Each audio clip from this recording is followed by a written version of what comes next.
ñu ñëwoon tey nag indi sunu appui ak sunu contribution ci xeex mbas mi nga xam ne moo fi nekk muy Covid 19. parce que ku nekk xam na ne xale yi dañoo war a def fi examen ñun nag ñu xalaat ne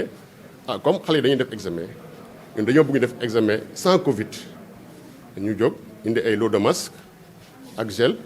pour permettre xale yooyu élèves yooyu candidats ñu mun a takk protéger wu durant toute la période de la Covid. indi nañ ko nag ak xeeb waaw indi nañ ko ak xeeb parce que bu ñu sañoon à tout moment dañ koy def c'est vrai que def nañ ko rappelé nañ ko fii ci salle bi depuis le début ci bu kii commencé ba léegi faire ba léegi indi nañ suñu contribution parce que ñëw nañ répondre à l'appel du président ci force Covid bi def ko au niveau de la gouvernance def ko au niveau des chefs religieux def ko aussi au niveau des postes de santé de Kaolack mais tey moom dañoo ñëw pour xay def examen mais aussi ñëw pour sensibiliser les populations de Kaolack parce que tey feebar bi toll na foo xam ne nii ñun ñëpp ci war a jóg ku nekk xam na ne le président de la République avec son gouvernement ay gros moyens lañ déployé pour xeex jàngoro bi mais virus bi ci boppam moo dëgër bopp parce que am na première vague am deuxième vague troisième vague bi ñëw gën a garaaw mais troisième vague bi li muy def fi mu ne nii non seulement li ñuy wax la contagiosité bi dafa gaaw transmissibilité bi dafa gaaw ba pare dafay faagaagal ku nekk xam na ne tey bu ñuy compter ay 10 morts par jour ñu am une moyenne boo xam ne près de 20 morts par jour mais loolu c'est grave si ça continue comme ça parce que pandémie bi def na 2 ans bu demee encore 1 an de plus ñu compter ce nombre de morts là c'est catastrophique. donc kon dañoo war a jóg en tant que population waruñu ko bàyyee rek waruñu bàyyee mbir mi rek président ak gouvernement ñun en tant que population dañoo war a jóg non seulement jàpp ci combat bi dimbale président de la République mais aussi sensibiliser suñu population. xamal leen ne feebar bi mu ngi fi nañu respecter les gestes barrières nañu takk seen masque nañu raxasu seen loxo ba pare ñu respecter distanciation yi parce que aussi rassemblement yi nga xam ne mun na ñàkk ci période bi mais ñu éviter ko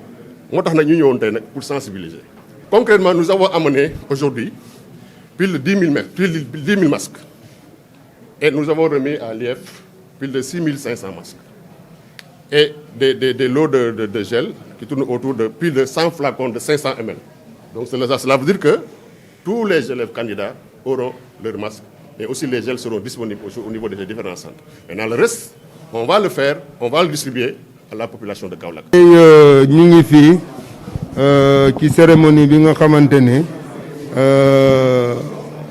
suñu xarit suñu partenaire docteur Alioune Diouf moo ñu ñëw jàppale ci suñu dispositif BFM ñëpp xam nañ ni BFM bi ren ñu ngi koy organiser ci ñaari difficulté mooy nawet bi ak feebar bi donc ci loolu ñu ngi koy remercier bu baax a baax di ko xamal ni la mu def nii vraiment ñu ngi koy rafetlu bu baax a baax te dina jàppale candidat yi ñu mën a def seen examen ci sécurité sanitaire ci protection bi nga xamante ne moom la ñu soxla ci pandémie bi donc matériel bi gis nañ ko vraiment ñu ngi koy rafetlu te ci distribution bi ñun yàlla def nañ suba dañu war a rencontrer président yi léegi bu ñu ñëwee am na épreuve yu ñu leen war a jox léegi ci épreuve yooyu dinañ def clé de répartition parce que tamit centre yi yemuñu candidat yemuñu effectif donc ci clé boobu incha allah candidat bu ci nekk ak nu mu tolloo dinañu joxe lot dispositif Covid à tous les présidents de jury et bu soobee yàlla xale yi dinañu jot ci matériel bi nga xamante ne moom la docteur Diouf yéene candidat Kaolack te di leen wax ni vraiment feebar baa ngi fi donc comme ni mu ko waxee en tant que spécialiste du ma ci ñëwaat mais vraiment ñun tamit suñu côté dinañu def lépp ba xale yi respecter mesures yi nga xamante ne mooy mesure sanitaire pour ñu mën a freiner développement maladie. Je m'appelle Memounaba, en classe de 3 au CEM du Mamar Gueye. Je prends la parole dans cette auguste assemblée pour remercier du fond du cœur notre généreux donateur en la personne de Dr Diouf, qui n'a jamais cessé d'être à nos côtés depuis belle lurette.